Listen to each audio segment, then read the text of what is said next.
Cuando abrí los ojos en el hospital, todo me dolía. Las costillas, las piernas, los pulmones, hasta las pestañas. Pero el peor dolor no era físico. Fue darme cuenta de que no tenía llamadas perdidas, ni mensajes desesperados, ni a nadie. Caminando con nerviosismo fuera de mi habitación, ni siquiera a mi papá. 3 días después del choque, finalmente entró. Estaba lista para llorar de alivio, pero no me preguntó si estaba bien. No me tomó la mano. En vez de eso, suspiró, miró alrededor del cuarto y dijo: ¿Todavía tienes ese fondo de emergencia? Jimena está en problemas. De verdad necesita ayuda. Y ahí fue cuando algo dentro de mí se quebró. No un hueso, no un moretón, sino un trozo de fe que no sabía que aún conservaba, porque no había muerto en el accidente. Pero en ese momento me di cuenta de que había sido invisible para mi propia familia durante años. Había sido un martes cualquiera. Me quedé hasta tarde en la oficina para finalizar la implementación de un código. El sol ya se estaba ocultando cuando por fin salí a la carretera, soñando con la pasta que me había sobrado y una larga ducha caliente. Recuerdo haber revisado los espejos en el cruce. Tenía semáforo en verde y luego el chirrido de metal, vidrios rompiéndose. Una enorme camioneta negra se pasó el alto y se estrelló contra mi lado del conductor. No recuerdo el impacto, solo una imagen borrosa, luego sirenas, blancas y un dolor como nunca antes había conocido. Desperté tiempo después con tubos en los brazos y un monitor sonando cerca de mi cabeza. Dijeron que me había desmayado, hemorragia interna, 3 costillas rotas, fémur fracturado. Un milagro. Había sobrevivido a todo. La enfermera me preguntó si quería que contactara a mi contacto de emergencia. Le dije: mi papá, Ricardo Herrera. Ella asintió y salió de la habitación. Eso fue un martes por la noche. Para el viernes todavía no había aparecido ni una llamada ni un mensaje de texto. Seguía pensando que tal vez estaba de viaje, que no había recibido el mensaje, que simplemente estaba tardando. Pero el sábado por la mañana, mi enfermera me dijo que lo había llamado de nuevo y que él había contestado. Hizo una pausa. Su rostro se veía cauteloso, como si intentara no decir algo. Dijo que estaba al tanto, me informó, no pidió detalles. Solo dijo que estaba lidiando con otro asunto en ese momento.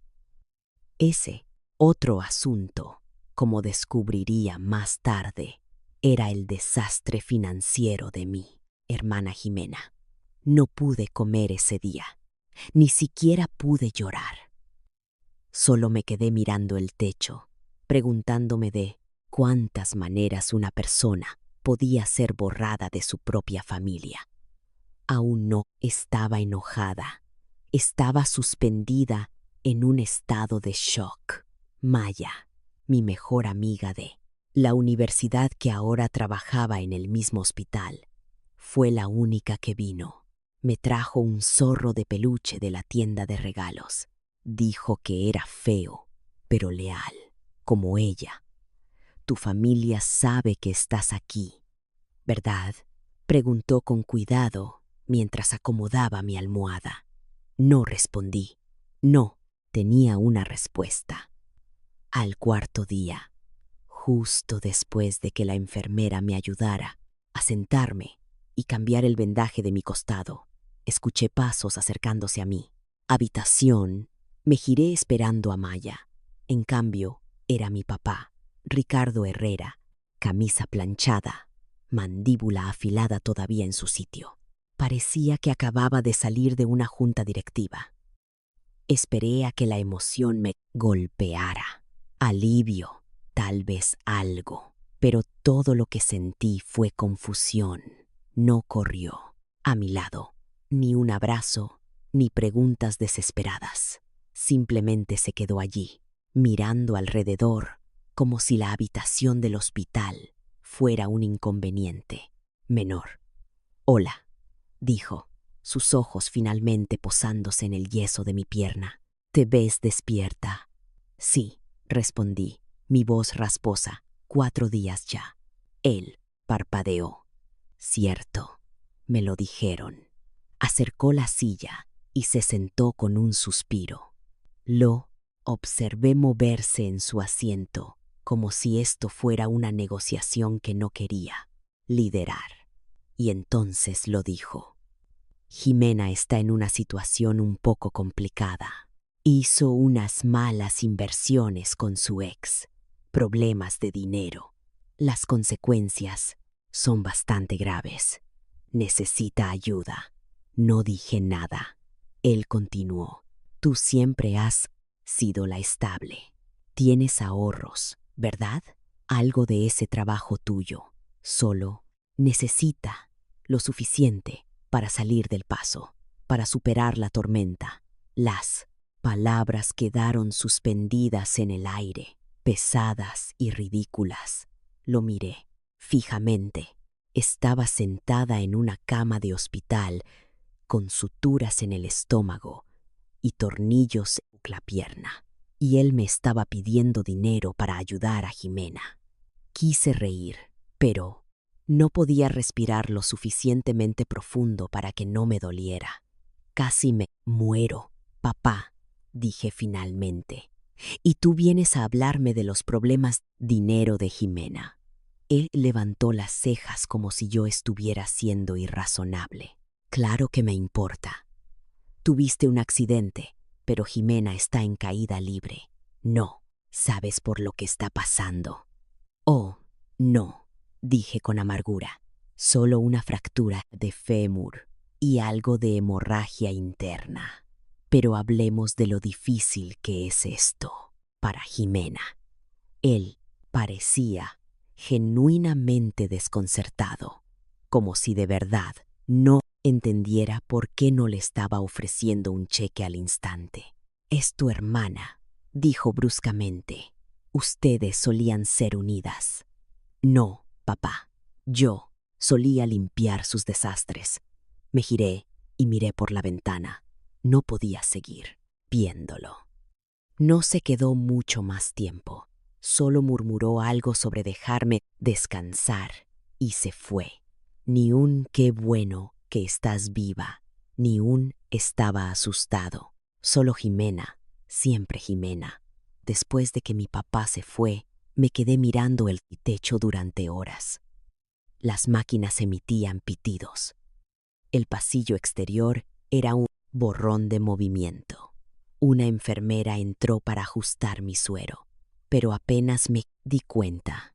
Mi pecho dolía, no solo por las costillas rotas, sino por algo más profundo, más antiguo. No era solo lo que dijo, era el hecho de que yo había esperado más, incluso después de todo, incluso después de una vida de ser invisible a menos que alguien más necesitara algo. Seguí repasando sus palabras una y otra vez. Jimena está en una situación complicada. Tú siempre has sido la estable. Solo necesita ayuda, como si yo fuera una especie de alcancía familiar. Como si sobrevivir a un accidente de auto me hiciera más útil, no más digna de cuidado. Pensé en mi cuenta de ahorros, el dinero que había construido cuidadosamente durante una década trabajando en tecnología. No era rica, pero había sido disciplinada, presupuestando cada mes, saltándome vacaciones, aplazando la diversión. Todo para construir un futuro para mí, no para sacar a Jimena de otra de sus situaciones. Esta tampoco era la primera vez. Había un recuerdo vívido y nítido de la preparatoria. Me acababan de aceptar en un competitivo taller de robótica de verano. Era caro, claro, pero había conseguido una beca parcial. Estaba tan orgullosa. Luego, Jimena fue sorprendida robando en una tienda. Mis padres me castigaron a mí. Tomaron el dinero de la matrícula que había ganado dando clases particulares y lo redirigieron para ayudarla a recuperar su reputación. Dijeron que era una emergencia familiar, que mi oportunidad podía esperar. Nunca regresó. Y luego en la universidad, cuando abandonó su tercera carrera, me dijeron que manejara 6 horas para empacar su dormitorio, porque mis padres estaban demasiado estresados. Lo hice, siempre lo hacía, porque en ese entonces pensaba que ser útil me ganaría su amor. Pensaba que si estaba presente lo suficiente, finalmente me verían. Pero ahora, postrada en una cama de hospital con clavos de metal en la pierna, lo entendía mejor. Yo no era su hija. Era un recurso, un plan de contingencia, una red de seguridad que no se molestaban en mantener. Maya pasó de nuevo esa tarde. Trajo sopa y un cargador. ¿Estás bien?, preguntó. Su tono, suave, pero directo. No, respondí de inmediato. Luego dije, no, pero creo que finalmente terminé de fingir que lo estoy. Ella solo asintió y se sentó a mi lado en silencio. Y por primera vez en mucho tiempo, dejé que alguien se quedara sin necesidad de que se lo ganara. A la mañana siguiente, mi papá regresó. Esta vez no tocó. Simplemente entró como si fuera su oficina.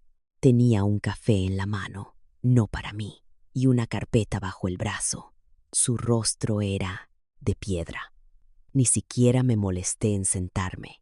Mi pierna palpitaba por la noche y anterior, y mi energía se estaba agotando. He estado pensando, comenzó, sin siquiera preguntar cómo me sentía. Jimena realmente necesita una victoria en este momento. Está en un mal momento, Sofía, y esto podría seguirla durante años si no nos adelantamos. Cerré los ojos por un segundo. ¿Nos adelantamos? Ignoró la pregunta. Hablé con el abogado que lleva su caso. Dijo que si podemos saldar parte de la deuda rápidamente, podríamos evitar que se haga público. La reputación importa, lo sabes, especialmente para las mujeres jóvenes. Si actuamos rápido, no le voy a dar nada. Las palabras salieron secas, definitivas. Él se congeló. El cambio en su postura fue sutil. Una ligera tensión en la mandíbula, un estrechamiento de los ojos. No esperaba resistencia. No de mí. No te estoy pidiendo que se lo regales, dijo, alzando la voz. Es un préstamo. Te lo devolverá. No, repetí, más claramente esta vez. No viniste cuando casi me muero, papá. No llamaste, no enviaste un mensaje. Apareciste 4 días después para pedirme dinero. Él bufó. No seas dramática. Estás viva, ¿no? Ese fue el punto. El momento en que algo dentro de mí se rompió. Pude no haberlo estado, dije, ahora más fuerte. Pero eso no habría cambiado nada, ¿verdad? Aún habrías estado ahí para Jimena. Llorarías por ella. Te arruinarías por ella. Y yo sería un nombre en la columna de obituarios que leerías por encima mientras buscas opciones de fianza. Él retrocedió un poco, no por culpa, sino por sorpresa. No reconocía esta versión de mí. Yo no soy la que le ha fallado a esta familia, dijo con frialdad. Estás dejando que el rencor te vuelva cruel. No, susurré. El rencor es lo que sucede cuando pasas toda tu vida escuchando que no importas, a menos que alguien más necesite algo de ti. Hubo un largo silencio. Luego, con la voz más baja que jamás le había escuchado usar, dijo: si dejas caer a Jimena, no será la única a la que dejemos fuera. Lo miré directamente a los ojos. Ustedes me dejaron fuera hace mucho tiempo. Simplemente no se dieron cuenta. Se fue sin decir otra palabra, sin siquiera mirar atrás. Y por una vez no me derrumbé después de que se marchó, después de que mi papá se fue. El silencio en la habitación del hospital se sintió diferente. No había gritado cuando dije que no. No suplicó, amenazó, y me di cuenta de que ese era el único lenguaje que había usado conmigo. No, siempre con palabras, a veces con silencio, a veces con expectativas, pero siempre, si no das, no perteneces. Me hundí de nuevo en las almohadas, dejando que el peso de los años se asentara a mi alrededor. Mi cuerpo se estaba curando lentamente, pero mi mente estaba reproduciendo cada escena que me había llevado a este punto. Una vida construida sobre ser la segunda opción, o peor, la opción conveniente. Pensé en mi último año de preparatoria. Me habían aceptado en el TEC de Monterrey con una beca, no completa, pero suficiente para que funcionara. Estaba lista para irme, para dejar mi ciudad y todo atrás. Pero Jimena quedó embarazada y mis padres dijeron: puedes aplazarlo, solo un año. Ayúdanos a superar esto. Y lo hice. Me quedé, trabajé, ayudé a cuidar al bebé. Tomé clases nocturnas en su lugar. Jimena siguió adelante. Terminó con el chico. Se mudó a otra ciudad y consiguió un departamento financiado por nuestros padres. Yo nunca fui al TEC de Monterrey. Dijeron que para entonces ya había encontrado mi ritmo aquí. Lo dijeron como si fuera un cumplido, como si renunciar a un sueño me hiciera más madura. Luego estuvo esa Navidad. Jimena chocó mi auto porque estaba demasiado ebria para conducir el suyo. Mis padres me hicieron mentirle a la aseguradora y decir que yo había estado al volante, porque ella ya tenía un cargo por conducir en estado de ebriedad. Sofía, no quieres que su vida se arruine, ¿verdad? Arreglaron el coche, pero nunca arreglaron la confianza. Y ahora, después de todos esos años, estaba postrada en una cama de hospital con tornillos de metal en mis huesos, y todavía no me veían como alguien por quien valiera la pena aparecer, solo como alguien útil, alguien disponible. Ni una sola vez alguien de mi familia había dicho: gracias por esos sacrificios. Ni una sola vez me habían preguntado si quería dar. Simplemente tomaban porque yo los dejaba. Maya entró alrededor del mediodía. Esta vez trajo una sopa mejor, una de tomate cremosa de la cafetería de abajo. Vio mi cara y no hizo preguntas. Solo me entregó una cuchara y se sentó en silencio. Así es como se ve el verdadero cuidado, pensé. Alguien que aparece sin necesitar algo. A mitad de la comida, dije: creo que ya terminé, Maya, de la sopa, de fingir que esta familia me quiere. Ella no se inmutó, solo se estiró y apretó mi mano. No le debes tu dolor a nadie, dijo. Por primera vez en mi vida, le creí. 3 días después de que me dieran de alta, llegué a casa y los encontré esperando. Mis muletas hacían clic contra el suelo del pasillo mientras cojeaba por los últimos escalones de mi edificio de apartamentos. Estaba exhausta, un cansancio que me llegaba hasta los huesos. Todo lo que quería era silencio, mi sofá y tal vez alguna serie mala de Netflix. En cambio, vi a mi papá de pie en mi puerta. Jimena estaba a su lado. Llevaba unas gafas de sol de diseñador y se aferraba a su bolso como si fuera un salvavidas. Él sostenía una carpeta de nuevo. Me quedé helada.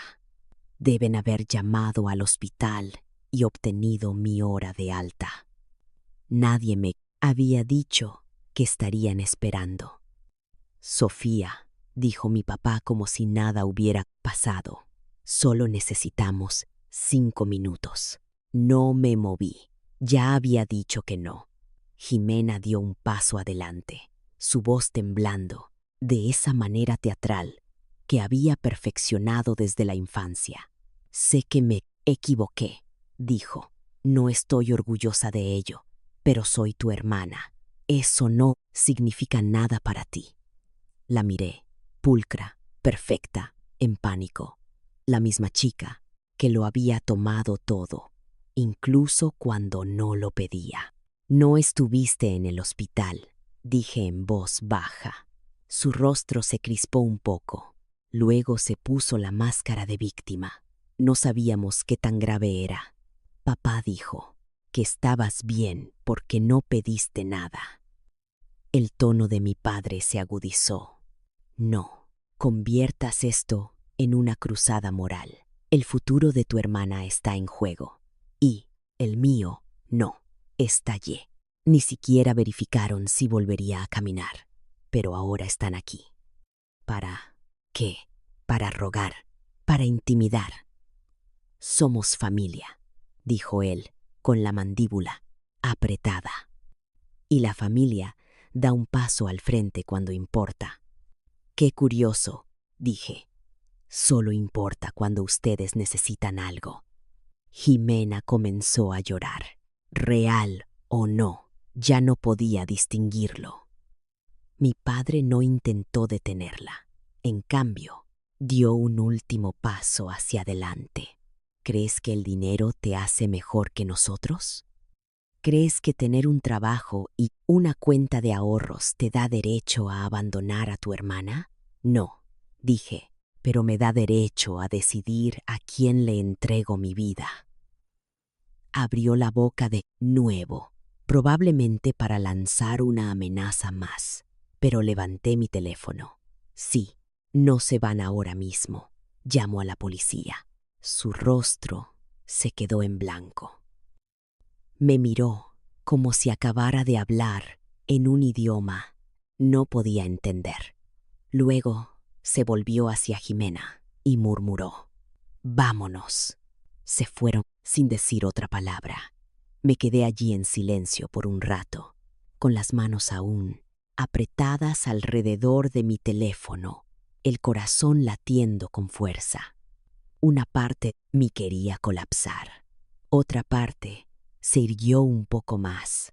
No solo les había cerrado la puerta, le había cerrado la puerta a toda una vida de culpa. Todo comenzó con una publicación en Facebook. No mía, sino de mi prima Marcela. No había hablado con ella en casi 7 años. Éramos cercanas de niñas, pero nos distanciamos después de la universidad. Esa mañana desperté con un mensaje privado, esperando silenciosamente en mi bandeja de entrada. Hola, no quiero entrometerme, pero escuché a tu papá. Dijo que te niegas a ayudar a Jimena porque todavía estás resentida por cosas de la infancia.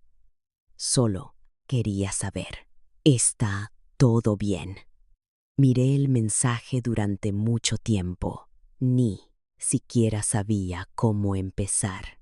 En lugar de explicar, escribí: ¿podemos hablar? Programamos una llamada y por primera vez le conté a alguien fuera de Maya lo que había sucedido. El accidente, el hospital, el silencio, la confrontación y las consecuencias. Marcela no interrumpió.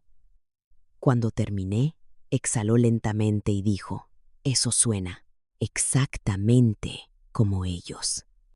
Resultó que mis padres habían comenzado a hacer rondas, envenenando silenciosamente el árbol genealógico, pintándome como egoísta, vengativa, desagradecida por todo lo que habían hecho. Le dijeron a todo el mundo que yo estaba sentada sobre una pila de dinero, mientras Jimena se ahogaba, que estaba dejando que la vida de mi hermana se desmoronara por viejos rencores. Habían omitido la parte de no visitarme en el hospital. Habían omitido la parte de exigir dinero como si se les debiera. Pero sucedió algo inesperado. La gente no se lo creyó. No esta vez, porque aparentemente yo no era la única. Marcela me contó que cuando la startup de Jimena se estaba hundiendo el año anterior, le había pedido dinero prestado a nuestra tía Carmen. Miles. Prometió devolverlo en 2 meses. Nunca lo hizo. Cuando Carmen preguntó al respecto, mi padre le dijo a la familia que Carmen era rencorosa y celosa de su éxito. Dejaron de invitarla a las fiestas. Otro primo, alguien que apenas recordaba de la infancia, me envió un mensaje al día siguiente. Siempre me pregunté por qué tus padres actuaban como si no estuvieras allí. Lo vi cuando éramos niños. Lamento no haber dicho nada. Y luego llegó el más inesperado. Un mensaje de tío Daniel, el hermano menor de mi papá. Tu papá no ha cambiado. Siempre encubrió a Jimena. Corté lazos hace años. Pero tú no hiciste nada malo. Simplemente dejaste de jugar su juego.